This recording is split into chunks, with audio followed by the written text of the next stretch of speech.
Hello my dear friends, welcome back to my channel Sapna's arts. അപ്പോൾ ഇതാ normal thread നമ്മുടെ തയ്ക്കുന്നില്ലേ, മെഷീനിൽ തയ്ക്കുന്ന ആ നൂല് വെച്ചിട്ടാണ്, അതും ഉപയോഗിച്ചിട്ട് കുറച്ച് ബാക്കിയുള്ള ആ ഒരു നൂല് വെച്ചിട്ട് നമ്മൾ ഒരു എംബ്രോയ്ഡറി ചെയ്തെടുക്കുകയാണ്. വളരെ ഈസി ആയിട്ട് ചെയ്യാൻ പറ്റും. അപ്പോൾ നല്ല മൂർച്ചയുള്ളൊരു ബ്ലേഡ് എടുത്ത് ഇതുപോലെ ഒന്ന് കട്ട് ചെയ്തെടുക്കണം. നല്ല ഈസി ആയിട്ട് ഇങ്ങനെ കട്ട് ചെയ്തെടുക്കാൻ പറ്റും. നല്ല ഷാർപ്പായിട്ടുള്ള ബ്ലേഡ് വേണം. അപ്പോൾ ഇതുപോലെ കിട്ടും. അപ്പോൾ ഇതിൽ 2 മെത്തേഡ് ഞാൻ പറഞ്ഞു തരാം. അപ്പോൾ ഇതാണ് ഫസ്റ്റ് മെത്തേഡ്.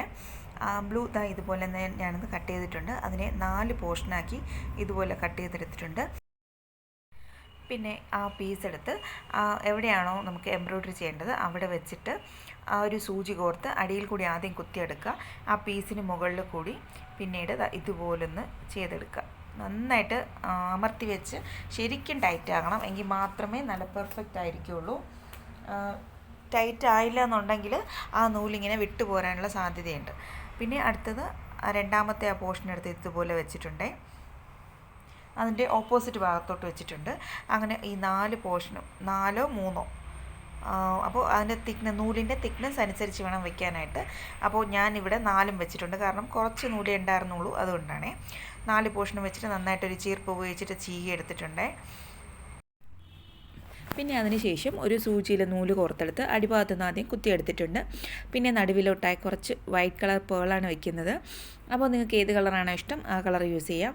ഞാൻ ഈ ബ്ലൂവും വൈറ്റും നല്ല കോമ്പിനേഷൻ ആയതുകൊണ്ടാണ് വൈറ്റ് കളർ പേൾ വയ്ക്കാമെന്ന് വിചാരിച്ചത്.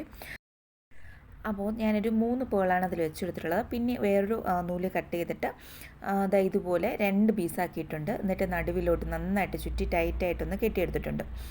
അപ്പോൾ നന്നായിട്ട് അത് തന്നെ നന്നായിട്ടൊന്ന് കെട്ടിടണം. അതിന് കെട്ടിട്ടതിന് ശേഷം മാത്രം എവിടെയാണോ വെക്കേണ്ടത് അവിടെ വെച്ചിട്ട് ആ സൂചി നൂല് ഉപയോഗിച്ച് തന്നെ അതിൽ നന്നായിട്ടൊന്ന് ടൈറ്റ് ചെയ്ത് കെട്ടിയെടുക്കണം. അപ്പോൾ ഇതും നന്നായിട്ട് ടൈറ്റ് ചെയ്ത് കെട്ടാൻ ശ്രമിക്കുക.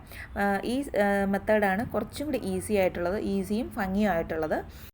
അതിനുശേഷം അടിവശത്തോട്ടായിട്ട് കെട്ടിട്ട ശേഷം ഒരു ചീർപ്പ് വെച്ച് നേരത്തെ ചെയ്തതുപോലെ തന്നെ നന്നായിട്ട് ചീകിയെടുത്തിട്ട് അതിൻ്റെ നടുവിലോട്ട് ആവശ്യമില്ലാത്ത ആ ബാക്കി പോർഷനൊക്കെ നമുക്ക് ഒരു കത്രിക ഉപയോഗിച്ച് അതുപോലെ കട്ട് ചെയ്ത് മാറ്റാം. അപ്പോൾ കട്ട് ചെയ്ത് മാറ്റുമ്പോൾ ചെറുതോ വലുതോ ഒക്കെ എത്ര അളവുള്ള ഫ്ലവറാണോ ആവശ്യം അതിനനുസരിച്ച് ചെറുതോ വലുതോ ഒക്കെ ആക്കി എടുക്കാൻ പറ്റും. അപ്പോൾ അതിനുശേഷം കുറച്ച് സ്വീക്കൻസ് എടുത്തിട്ടുണ്ട്. അപ്പോൾ ഇതിനകത്ത് വൈറ്റ് പേൾ വേണ്ട, കുറച്ച് ബ്ലൂ കളർ സ്വീക്കൻസ് വെക്കാമെന്ന് വിചാരിച്ചിട്ട് അപ്പോൾ കുറച്ച് ബ്ലൂ കളർ സ്വീക്കൻസാണ് ഞാനിതിങ്ങനെ ചെയ്ത് കൊടുക്കുന്നത്. അപ്പോൾ സ്വീക്കൻസ് കുറച്ചധികം, ഒരു 3 എണ്ണമല്ല, കുറച്ചധികം വെച്ച് കൊടുത്താൽ നല്ല ഭംഗിയുണ്ടായിരിക്കും. അതിനുശേഷം ഒരു ഗ്രീൻ കളർ എംബ്രോയ്ഡറി ത്രെഡ് എടുത്തിട്ട് അതിന് ലീഫ് തുന്നി കൊടുക്കുകയാണ്. അത് ലേസി ഡേസിയാണ് ഞാൻ സ്റ്റിച്ച് ചെയ്തിട്ടുള്ളത്. അപ്പോൾ അത് എങ്ങനെയാണെന്ന് അറിയാനായിട്ട് വേറെ ഒരു വീഡിയോ ഞാൻ അപ്ലോഡ് ചെയ്തിട്ടുണ്ട്. അത് പോയി ജസ്റ്റ് ഒന്ന് കാണുക, അത് നന്നായിട്ട് മനസ്സിലാകും. അപ്പോൾ അത് ഗ്രീൻ കളർ ത്രെഡ് ഉപയോഗിച്ചിട്ട് ഞാൻ ഡബിൾ ലേസി ഡേസിയാണ് ചെയ്തെടുത്തിട്ടുള്ളത്.